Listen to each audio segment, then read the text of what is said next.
Irmãos amados, agora é a hora de nós abrirmos a palavra de Deus. E eu quero convidar a igreja para que abra sua Bíblia comigo no livro de Gênesis, capítulo 22. Gênesis, melhor dizendo, capítulo 26. Gênesis, capítulo 26. Depois de lido o texto, você mantém a sua Bíblia aberta no texto. Sobrevindo fome à terra, além da primeira a vida nos dias de Abraão, foi Isaque a Gerar, avistar-se com Abimeleque, rei dos filisteus. Apareceu-lhe o Senhor e disse: não desças ao Egito, fica na terra que eu te disser, habita nela, e serei contigo, e te abençoarei. Porque a ti e a tua descendência darei todas estas terras, e confirmarei o juramento que fiz a Abraão teu pai.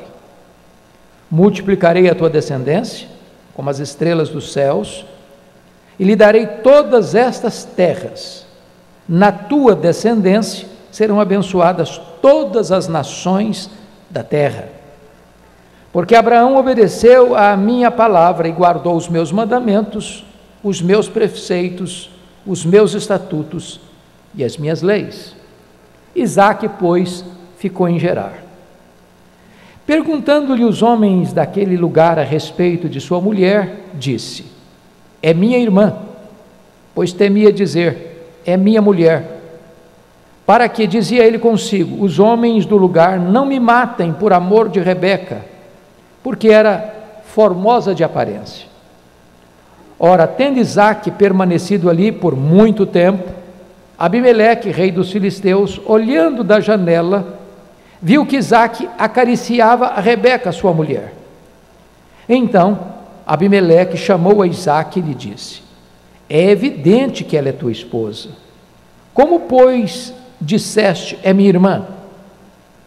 Respondeu-lhe Isaque: porque eu dizia que eu não morro, para que eu não morra por causa dela.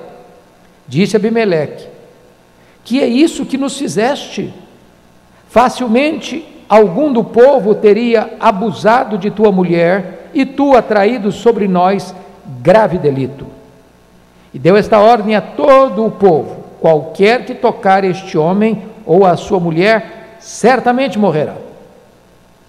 Semeou Isaque naquela terra, e no mesmo ano recolheu 100 por 1, porque o Senhor o abençoava.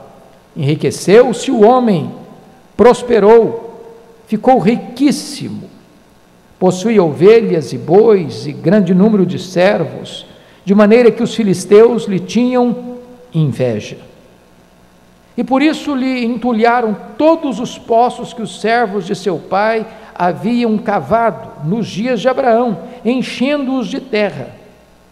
Disse Abimeleque a Isaque: aparta-te de nós, porque já és muito mais poderoso do que nós. Então Isaque saiu dali e se acampou no vale de Gerar, onde habitou. E tornou Isaque a abrir os poços que se cavaram nos dias de Abraão, seu pai, porque os filisteus os haviam entulhado depois da morte de Abraão, e lhes deu os mesmos nomes que já seu pai lhes havia posto. Cavaram os servos de Isaque no vale, e acharam um poço de água nascente. Mas os pastores de Gerar contenderam com os pastores de Isaque, dizendo: esta água é nossa. Por isso chamou o poço de Ezeque, porque contenderam com ele.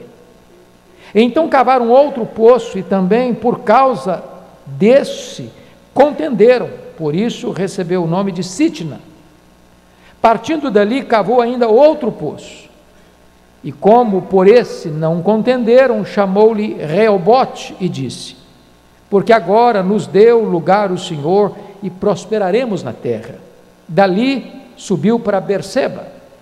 Na mesma noite lhe apareceu o Senhor e disse: eu sou o Deus de Abraão teu pai, não temas, porque eu sou contigo, abençoar-te-ei e multiplicarei a tua descendência por amor de Abraão meu servo. Então levantou ali um altar, e tendo invocado o nome do Senhor, armou a sua tenda, e os servos de Isaque abriram ali um poço.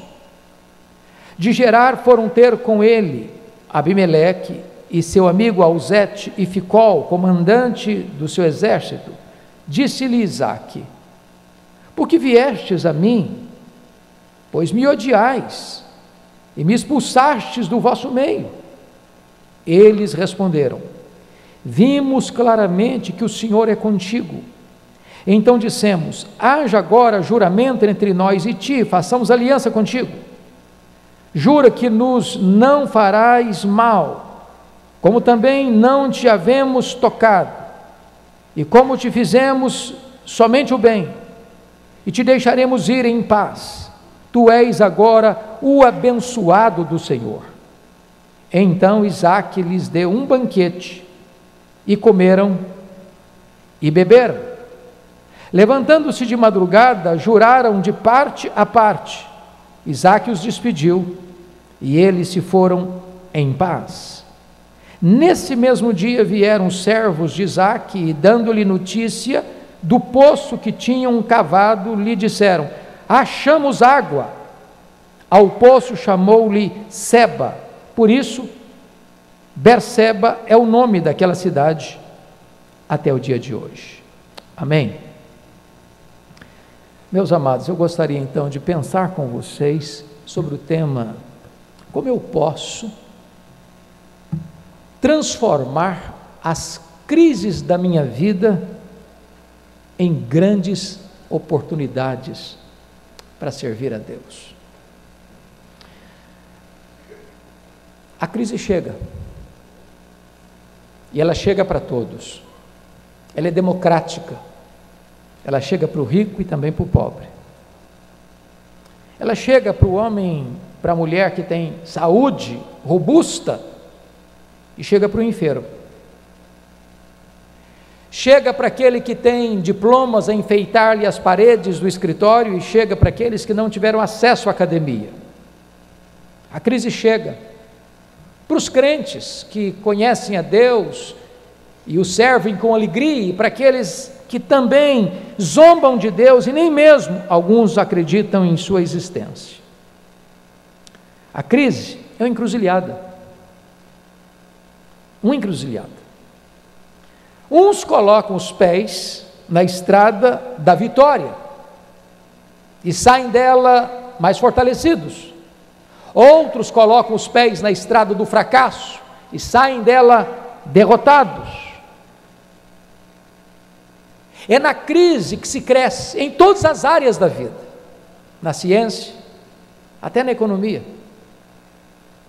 até na família.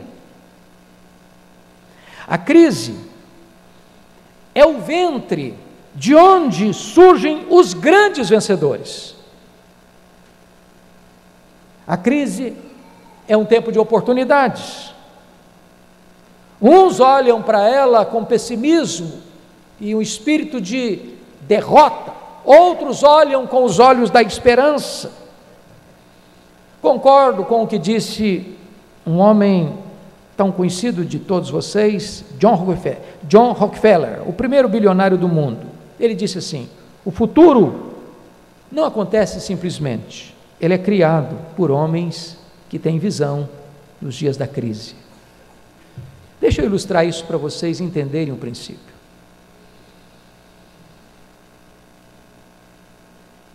Depois da Segunda Guerra Mundial, vocês bem sabem que os Estados Unidos da América enfrentaram a sua maior crise habitacional da história.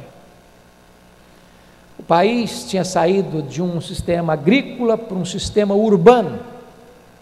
O grande problema é que não só nos Estados Unidos, mas no mundo inteiro, as pessoas no sistema urbano começaram a se concentrar nos grandes centros. E nos grandes centros a vida foi perdendo qualidade e o preço foi chegando às alturas. Com a volta dos combatentes da guerra, muitos desses soldados, e a população cresceu profundamente por quantidade de casamentos que aconteceram e de filhos que nasceram, começaram a viver de forma subhumana, em barracões, em tendas, em lugares improvisados. E um homem, olhando para essa crise, pensou: nós temos que mudar o sistema habitacional da América. O que ele fez? Os centros eram caríssimos. Ele começou a perceber que ao redor dos centros, nas regiões suburbanas, as terras eram baratas, os terrenos eram amplos e baratos. O que ele fez? Ele comprou vastas áreas de terra nas áreas suburbanas, enviou os seus construtores para fazer casas pré-fabricadas, e a partir dali ele muda o conceito habitacional da América. Quando na verdade hoje nos grandes centros o povo não vive mais nos centros, mas nas regiões suburbanas. Porque numa hora de crise, um homem teve uma visão de que a crise é um tempo de oportunidade. Eu queria agora chamar sua atenção para o texto, porque a crise gera medo, gera insegurança, gera instabilidade. E Isaac está aqui enfrentando uma crise, não uma crise qualquer, uma crise de sobrevivência. De sobrevivência.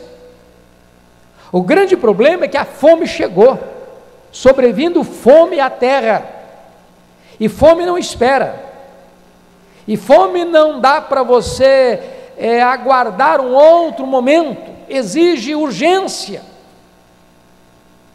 O problema é que aquela terra, além da fome, era um tempo de seca e um tempo de uma terra desertificada. E aqui é nesse momento de crise, de encurralamento da crise, que nós vemos um homem transformando essa crise em triunfo, em oportunidade de estar mais perto de Deus, de conhecer a Deus, de torná-lo conhecido. Então eu quero aqui repartir com vocês 5 princípios nesse texto. Primeiro, na crise, é preciso seguir a orientação de Deus em vez de fugir. Em vez de fugir.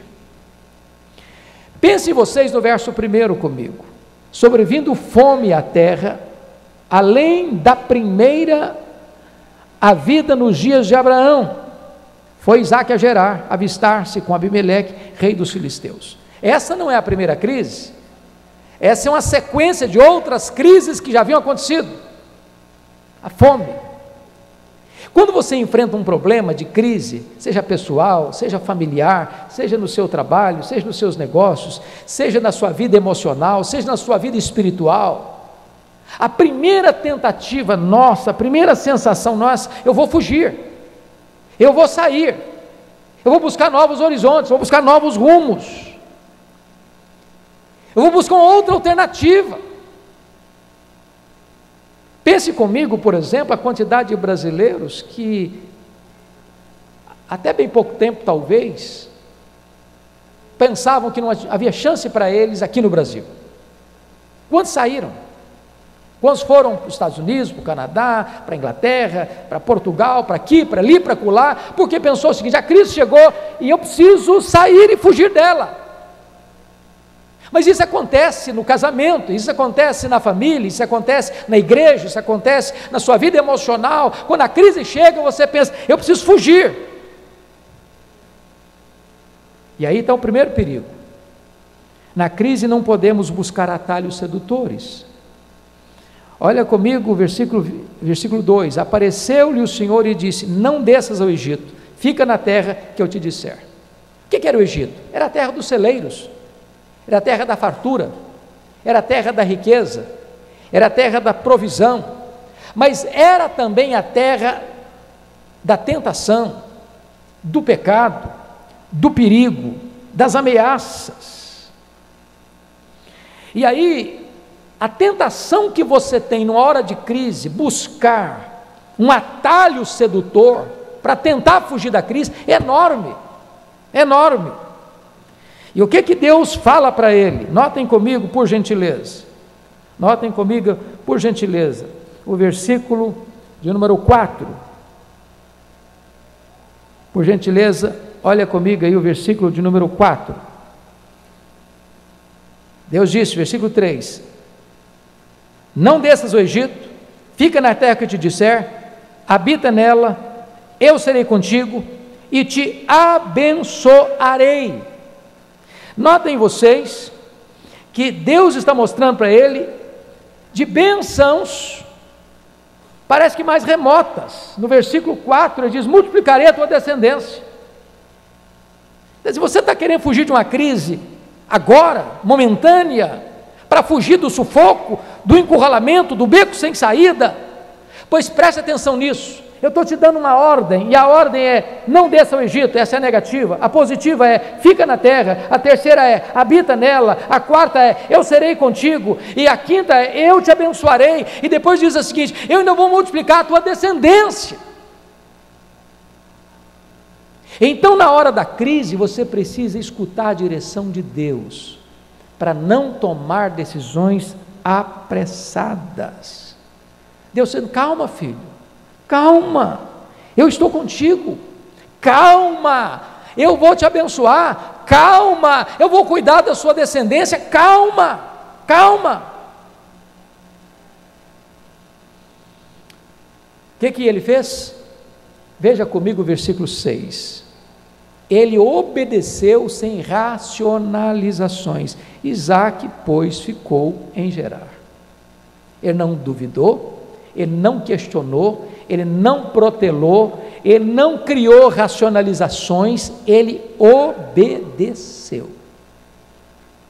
Primeiro princípio, então, que eu quero levantar para a igreja: em tempos de crise, escute bem a voz de Deus. Você não é guiado por sentimentos, você não é guiado por circunstâncias, você é guiado pela palavra de Deus. Siga esse norte, para você sair da crise.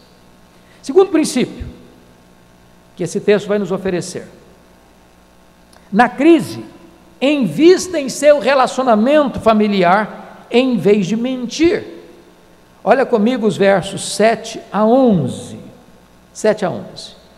Primeira coisa que eu chamo a sua atenção, que os grandes homens também têm os pés de barro. Olha o verso 7 comigo. Você pode ler o verso 7 comigo, por gentileza? Vamos juntos? Perguntando-lhe os homens daquele lugar a respeito de sua mulher, disse: é minha irmã, pois temia dizer: é minha mulher, para que, dizia ele consigo, os homens do lugar não me matem por amor de Rebeca, porque era famosa de aparência. Irmãos amados, vamos parar um pouquinho para pensar. Os homens de Deus têm também os pés de barro. Todos nós temos. Todos nós temos áreas vulneráveis na vida, fragilidades, que nós precisamos vigiar. Aquilo que era uma bênção, a beleza da sua mulher, tornou-se para ele um transtorno. E ao chegar, por ser sua mulher formosa, ele pensou: se eu falar que ela é minha mulher, eles vão me matar para ficar com ela. Então o que ele fez? Mentiu. E mentiu na área mais sensível, a área da confiança. Na verdade, ele fez da sua mulher um escudo para se proteger. Ele colocou sua mulher no balcão dos desejos e na vitrine da cobiça. Quando o papel do marido é proteger a esposa, pois ele se protegeu com a sua esposa. E eu queria que vocês lessem oportunamente o texto de Gênesis com essas lentes, para perceber uma coisa: a partir daqui acaba o diálogo entre Isaac e Rebeca, não tem mais diálogo entre esse casal. A partir daqui, Rebeca escuta seu marido atrás da porta. A partir daqui, você nota que eles cometem um segundo erro, porque eles estavam com a relação pessoal estremecida, eles tentam compensar isso com os filhos. O Isaac passou a gostar mais do Esaú, a Rebeca passou a gostar mais do Jacó, e de repente os filhos, que deveriam ser um elo de ligação da família, se transformam em pontos de tensão na família. O que acontece? Isaac por causa do seu pecado, ele vive na solidão. Ele enfrenta a revolta do mais novo, do Jacó, porque via que o seu pai gostava mais do mais velho. Ele enfrenta a rejeição do mais velho, porque abençoou o mais novo, ainda que de forma enganada. Ele enfrenta a solidão da sua mulher, porque não tem mais diálogo. Então preste bem atenção nisso. Invista no seu casamento, invista no seu relacionamento conjugal na hora da crise. Na hora da crise. Se você perceber, os homens de Deus podem também se tornar incoerentes, porque notem que a mentira contada no verso 7 vai se tornar uma mentira descoberta nos versos 8 e 9. Passado muito tempo, Abimeleque de repente vê o Isaac acariciando Rebeca dentro de casa. E aí a mentira encoberta se transforma em mentira revelada, e mais do que isso, mentira reprovada, porque no verso 10 e 11, um ímpio chama a atenção de um homem de Deus. E aqui está o ponto gravíssimo, que homens de Deus podem às vezes se tornar incoerentes. Qual o problema dele? Mentira. Qual o problema dele? Egoísmo. Está usando a sua mulher para se proteger. Qual o problema dele? Medo. Não confia em Deus para protegê-lo. Amados irmãos, a Bíblia diz que aquele que teme os homens arma ciladas. Quando você deixa de confiar que Deus está no controle, você toma determinadas medidas que são verdadeiras ciladas para os seus próprios pés. E aqui está esse princípio. Na hora da crise, cuide do seu casamento. Na hora da crise, cuide do seu coração. Na hora da crise, cuide da sua família. Na hora da crise, cuidado para você não botar a sua família em risco e arruinar a sua própria vida. Mas há um terceiro ponto que eu chamo a sua atenção. Na crise, vença os prognósticos pessimistas e faça investimentos em vez de ficar lamentando na vida. Versículos 12 a 14, chama a sua atenção para alguns pontos aqui. Primeiro, semeie na terra, ainda que todos duvidem que vai dar certo. Você pode ler o versículo 12 comigo? Vamos juntos? Semeou Isaac naquela terra, e no mesmo ano, recolheu 100 por 1, porque o Senhor o abençoava. Preste bem atenção nisso. É tempo de fome no mundo. Não tem produto da terra. As lavouras estão fracassadas. Alguém poderia dizer para Isaac: não vai dar certo. Não chove. Aqui ninguém planta e colhe. Não vai dar certo. Vai ser um fracasso. Os pessimistas estão por aí dizendo assim: não vai funcionar, não vai dar certo. Outros tentaram, não conseguiram. Mas este homem semeou naquela terra. E diz a Bíblia que ele tem uma colheita estupenda, 100 por 1, o máximo. Daquele momento era o máximo que se conhecia. Até na parábola de Jesus, ele alcança o ápice da prosperidade, quando diz que a boa semente vai cair na boa terra, vai produzir a 30, a 60 e a 100 por 1, pois essa aqui produziu a 100 por 1, porque ele resolveu não seguir a maioria pessimista. Em tempos de crise, você precisa entender uma coisa: se Deus abençoar você, você vê o seu campo florescer num deserto. Porque a causa da abundante colheita não foi que ele era um grande agricultor, não é porque ele usou as tecnologias da época, porque ele usou os melhores insumos, porque ele fez uma seleção das melhores sementes, porque ele evocou o melhor do conhecimento da agronomia, nada disso. O versículo 12 diz por que o sucesso dele veio: semeou naquela terra e no mesmo ano recolheu a 100 por 1, porque o Senhor o abençoava. Nós precisamos crer nisso, irmãos, que em tempos de crise, Deus pode reverter o mais terrível prognóstico da crise e trazer para nós a maior de todas as vitórias e bênçãos espirituais. Ele é o Deus que nos abençoa. Pense comigo no Davi, chegando naquele acampamento, levando o lanche para os seus irmãos, e vendo toda a soldadesca de Saul debandando-se, com as pernas bambas de medo, e ao tomar informação do que está acontecendo, dizem para ele o seguinte: olha, tem um gigante, esse gigante está desafiando os exércitos de Israel já há 40 dias, faz isso 2 vezes por dia, portanto há 80 vezes é que nós estamos com moral baixo, com a nossa capacidade de resistência zero, e nós estamos fugindo mais uma vez. E diz a Bíblia que esse moço disse: mas quem é esse incircunciso filisteu para afrontar os exércitos do Deus vivo? Ele pega um cenário militar e leva para um campo espiritual. Ele diz: o problema aqui é que vocês não estão tendo discernimento contra quem ou a quem esse gigante está afrontando. Ele não está afrontando soldados, ele está afrontando Deus. Vocês estão com medo porque vocês estão confiando nas armas, vocês estão confiando nas forças humanas, nas estratégias humanas, mas eu vou entrar nessa peleja em nome do Senhor dos Exércitos.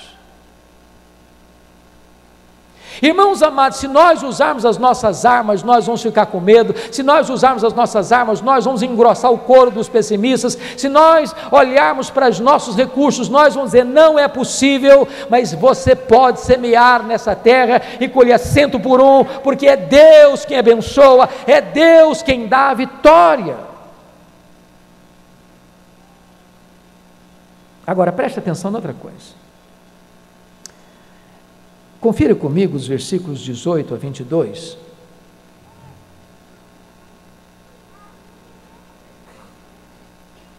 Porque aqui há dois perigos muito sensíveis. O primeiro perigo é não acreditar em Deus. O segundo perigo é acreditar em Deus de uma maneira errada e cruzar os braços. Leia sua Bíblia com atenção e você notará que confiança em Deus não dispensa a nós da ação. Ele semeou. E se você notar comigo nos versos 18 a 22, ele vai cavar 7 poços. Hoje, essa tecnologia está sendo muito usada no Nordeste brasileiro, no sertão, onde as pessoas não têm água, e pessoas estão indo para lá cavando poços e trazendo esperança. Então o que ele está pensando? Bom, eu vou semear, eu preciso da bênção de Deus, mas o que é meu, o que faz parte da minha responsabilidade fazer, eu vou fazer, eu vou cavar poços. Ele se torna numa espécie de especialista em cavar poços. E mesmo que as pessoas vão entulhando os poços que ele vai cavando, ou aqueles que já existiam antes dele, ele vai reabrindo, vai reabrindo, vai reabrindo. Ele quer prosperar, ele quer ver uma agricultura farta, ele quer ver produtos da terra, ele quer num tempo de fome ter pão com fartura. E o que ele faz? Ele cava poço, ele cava poço, ele cava poço, ele cava poço, ele cava poço, ele sua camisa. Meus irmãos, tem muita gente que até numa hora de desemprego: não, eu quero trabalhar, mas o camarada levanta 10 horas da manhã para procurar emprego, e se é que sai de casa para procurar emprego. Ah, mas eu quero passar no vestibular, mas também não pega os livros para estudar. Ah, mas eu quero alcançar a vitória naquele trabalho, mas também não se esforça, não se empenha, não se prepara, não se especializa. Ah, mas eu quero ser um crente bem sucedido, cheio do Espírito Santo, mas não lê a Bíblia, não ora, não frequenta a igreja, não se envolve. Nós precisamos entender uma coisa: a bênção de Deus vem, mas é preciso que você cave os poços. Cavar os poços é com você. Dar 100 por 1 é com Deus. É com Deus.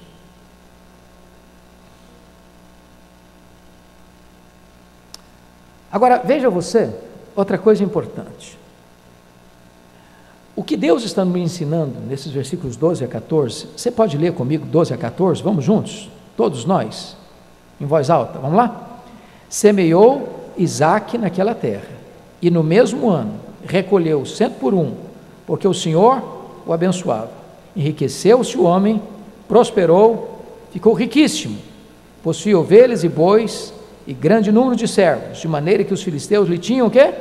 Inveja. Então o ponto que eu quero levantar é esse: faça o ordinário e espere de Deus o extraordinário.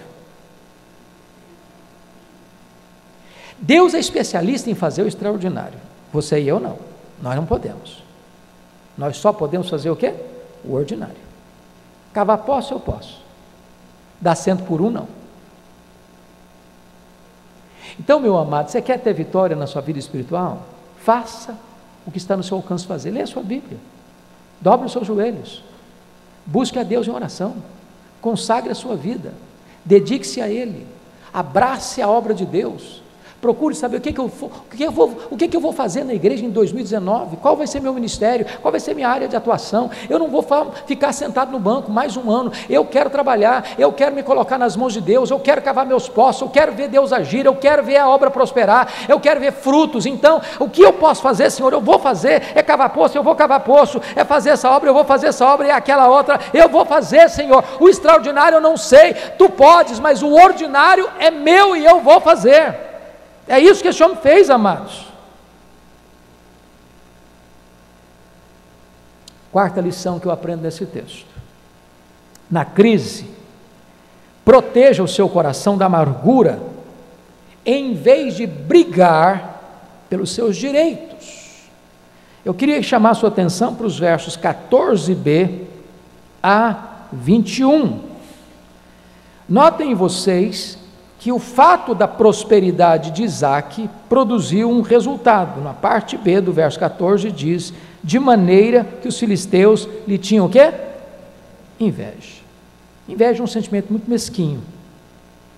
Porque sabe o que é inveja? Inveja não é apenas você desejar o que o outro tem. Inveja é você ficar triste com o que o outro tem. Nós somos tão maus, que a psicologia diz que nós temos mais facilidade de nos alegrarmos, de chorarmos com os que choram, do que nos alegrarmos com os que se alegram. Quando alguém está passando uma magrela na igreja, todo mundo se solidariza com ele. Quando alguém é promovido, aí nem todo mundo celebra com ele. Enquanto Isaque estava passando uma magrela junto com o povo de Gerar, nenhum problema. Na hora que ele começou a prosperar, ele começou a ser um problema. As pessoas começaram a sentir inveja dele. E essa inveja não fica apenas no campo do sentimento mesquinho, ela parte para uma ação. Veja você comigo, que ação é essa?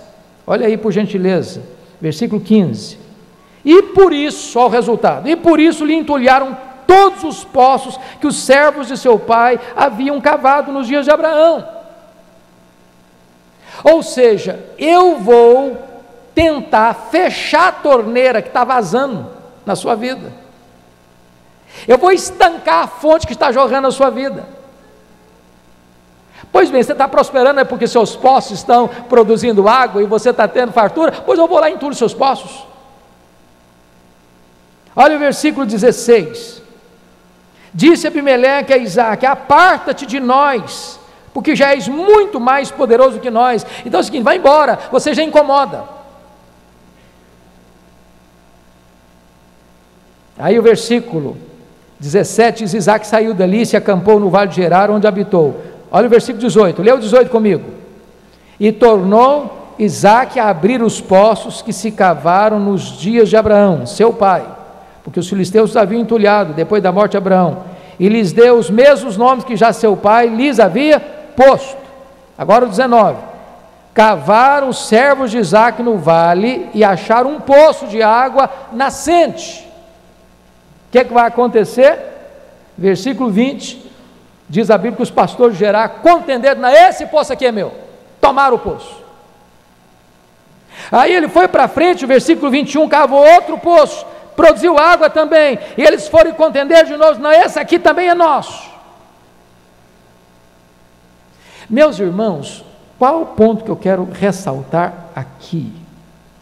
O ponto é o seguinte: cuidado com o seu coração, cuidado com o seu coração, porque quando você percebe que os seus direitos estão sendo ultrajados e você está sendo lesado nos seus direitos, qual é o princípio normal do ser humano agir? É melhor passar por cima do meu cadáver do que passar por cima dos meus direitos. Dos meus direitos?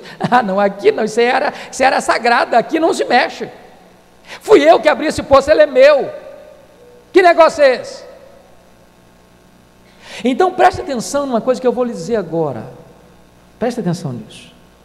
Esteja no controle de seus sentimentos, porque sua paz de espírito é melhor do que a riqueza. É melhor você ir em frente e não brigar, do que você azedar o seu coração e brigar por aquilo que você tem direito. Você ganha uma causa e perde a paz.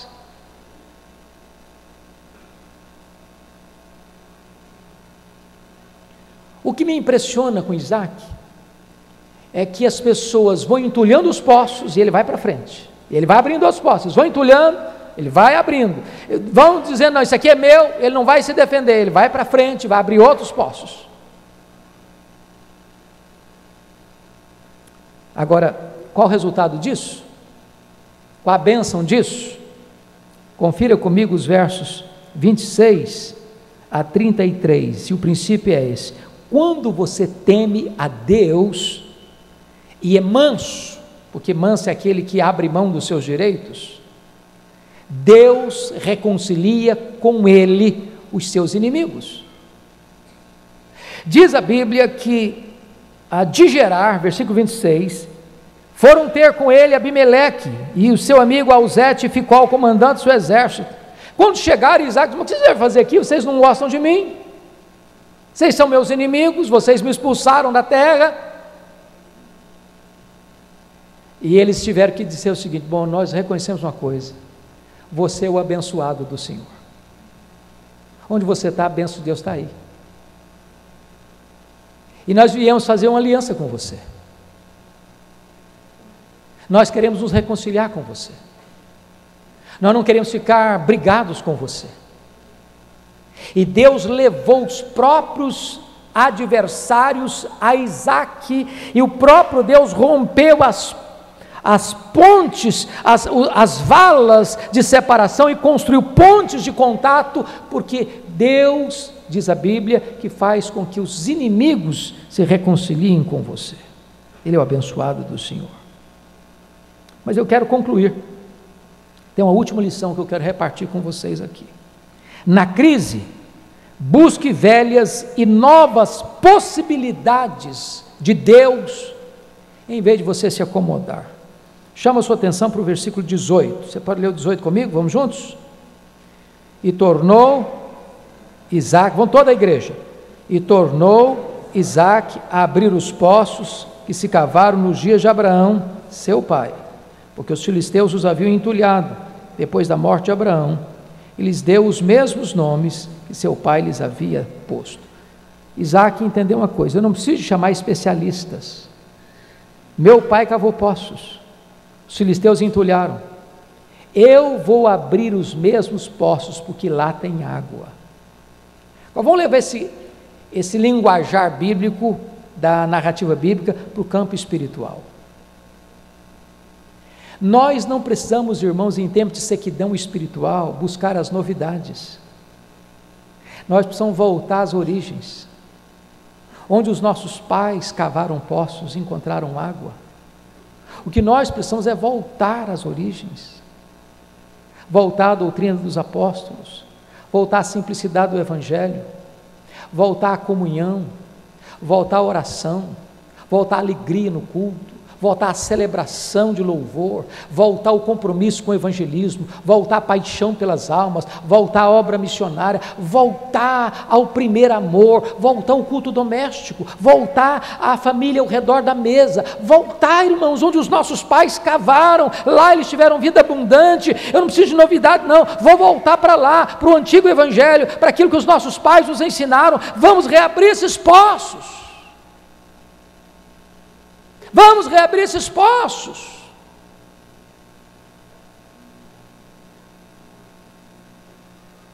Mas sabe o que me impressiona? É que Isaac, ele queria mais. Veja o verso 19 comigo. Cavaram os servos de Isaac no vale e acharam um poço. O que está acontecendo aqui é o seguinte: ele poderia pensar o seguinte: bom, eu só vou cavar os poços que meu pai cavou. Ele queria mais. Ele não queria só retomar as bênçãos do passado, ele queria coisas novas no presente. Aqui, duas coisas que eu chamo a sua atenção, irmãos. Nós não podemos jogar o passado fora, e nós não podemos também idolatrar o passado. Preste atenção nisso. Nós somos uma igreja reformada, por exemplo. Os nossos irmãos reformadores cumpriram o seu papel no seu tempo e eles cavaram os seus poços. Nós podemos cavar os poços que eles cavaram, mas nós temos que cavar os nossos poços.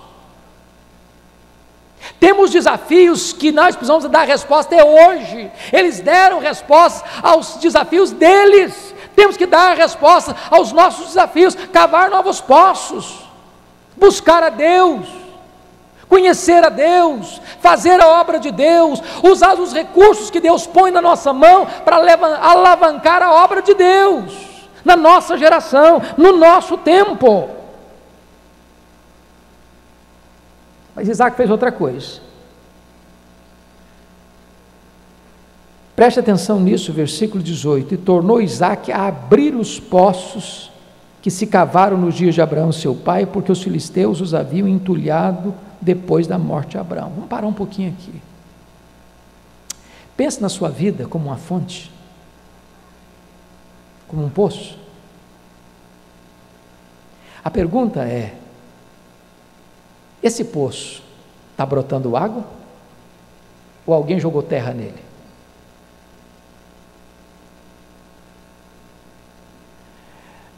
Um dia eu fui passar férias, lá no meu comecinho do pastorado, morava em Bragança, numa cidadezinha do interior de Minas, uma cidade bucólica, de montanha, e o propósito era, eu fui com o diácono da igreja, para armar uma tenda, um barraco, uma lona, e passar ali 3 dias.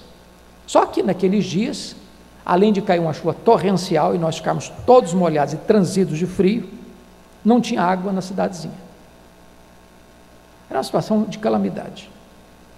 Quando foi se verificar por que não tinha água, era um lugarejo pequeno, era uma vilazinha pequena, descobriram que na caixa central, onde recebia água e distribuía para as casas, um rato morto estava encalhado no cano central. E a água não vazava. E aquilo eu fiquei pensando. Às vezes a nossa vida está como um cano entupido, porque tem ratos mortos, encalhados, pecados escondidos, práticas não confessadas, coisas que precisam ser removidas, entulho dos filisteus precisa ser tirado. Então a pergunta que você precisa fazer ao seu coração hoje é essa: você está produzindo a 100 por 1? Está brotando água e boa da sua vida? Outras pessoas podem se abastecer nessa fonte? O que está acontecendo?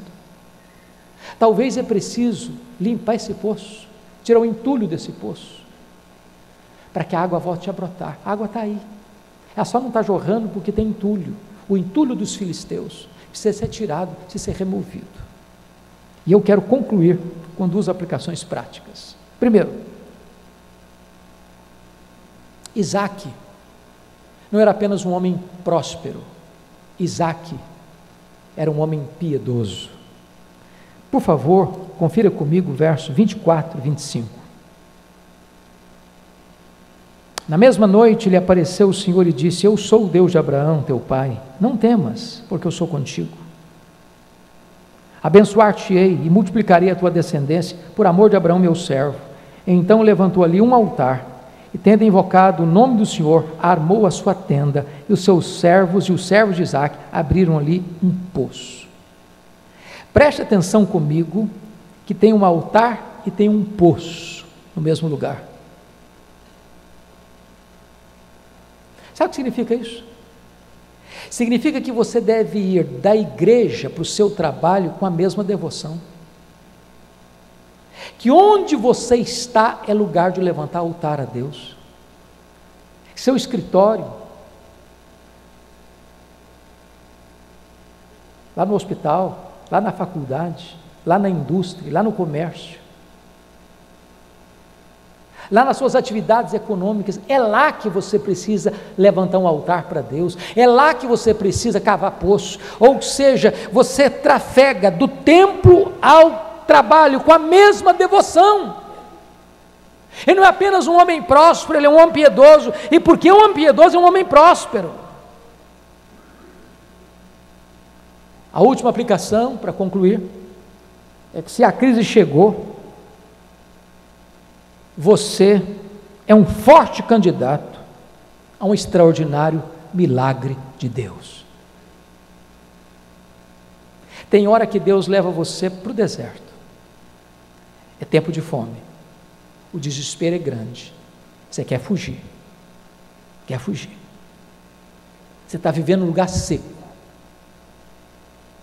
e preste atenção nisso, nesse tempo, não transija, não fuja, ouça Deus falar com você, abra a sua Bíblia, escute as promessas de Deus, cave, plante no seu deserto, cave poços, reabra poços, levante altares, confie em Deus, Ele está no controle, Ele vai abençoar você, Ele vai abençoar a sua descendência, e se você perceber, é na descendência de Isaque que serão abençoadas todas as famílias da terra, e a descendência de Isaque, irmãos, é o Cristo, Filho de Deus, Ele é o descendente, em quem todas as famílias da terra são abençoadas, louvado seja o Senhor. Então creia nisso, na crise, é tempo de você conhecer a Deus, e torná-lo conhecido. Feche os seus olhos por um instante, nós vamos orar ao Senhor.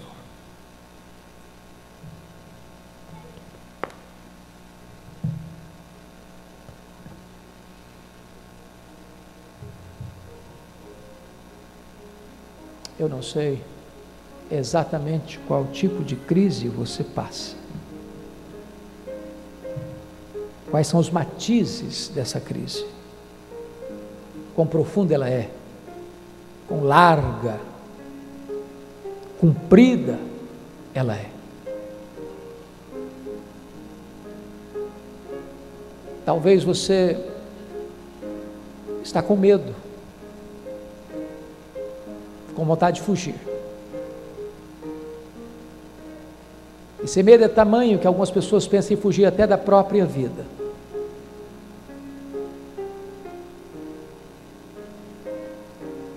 E o que Deus diz para você é o seguinte: não fuja, nem transija com os valores. O que Deus está dizendo para você é o seguinte: semeia nessa terra, habite aqui, e eu vou abençoar você, vou abençoar a sua casa, a sua família. Seu papel é cavar os poços e semear, e Deus é poderoso para fazer com que você faça uma grande colheita, na sua família, na sua vida espiritual, na sua igreja. Se a sua vida incomodar alguém, e as pessoas contenderem com você, não brigue, não lute por seus próprios direitos. Quem defende você é Deus, quem cuida de você é Deus. Vá para frente, cave outros poços. Se continuarem contendendo com você, não contenda, vá para frente, cave novos poços. Se alguém mandar você, diz, não, aqui em Gerard não tem mais espaço, vá para frente, vá para o vale. Quem abençoa você? Deus. É por isso que Berseba deixou de ser um deserto para ser uma cidade, porque um homem ousou crer que Deus está no controle na crise. Ah, Senhor, aqui estamos nós, com as nossas crises, com as nossas dores, com as nossas angústias,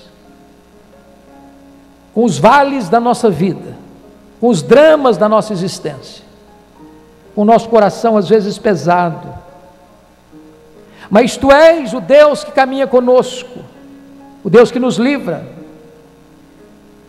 o Deus que nos abençoa, o Deus que nos protege, o Deus que nos leva em triunfo, o Deus que a despeito de nossas quedas e deslizes, não desiste de nós, o Deus que pode o impossível, que realiza o impensável, o Deus que tem toda a autoridade e tem todo o poder nos céus e na terra. Aqui estão pessoas, Deus, diferentes, com lutas diferentes, com angústias diferentes, com necessidades diferentes, alguns enfermos, precisando de um toque da Tua cura, outros, Senhor, desanimados, precisando de um sopro de alento, de vida, de entusiasmo, de vigor, outros, Senhor, talvez desanimados com a fé, longe da Tua presença, longe da igreja. Oh meu Deus, traz de volta para a Tua casa e para o Teu aprisco. Se há porventura, Deus, aqueles que estão enfrentando crise conjugal, crise no casamento, Tu és poderoso para trazer de volta o amor, a alegria, a comunhão, o perdão, a reconciliação, o renovo, Senhor. Se alguém desanimado, Senhor, com a Tua casa, com a Tua igreja, com o culto, com a celebração, com as festas do Teu povo, oh meu Deus, enche esse coração de alegria, de prazer, de contentamento em estar na Tua presença e na Tua casa. Transforma o nosso deserto num pomar, transforma o nosso deserto em fontes de águas cristalinas, transforma, Senhor, a nossa escassez em prosperidade, oh meu Deus, e faz com que as pessoas reconheçam que temos a Tua bênção sobre a nossa vida. Glória ao Teu nome, porque Tu és o Deus de Abraão, o Deus de Isaque, o Deus de Jacó, o Deus de vivos, o Deus desta igreja, o Deus da nossa vida, o Deus dos nossos pais, o Deus dos nossos filhos, o Deus de geração em geração, o Deus que opera maravilhas, que realiza milagres ainda hoje.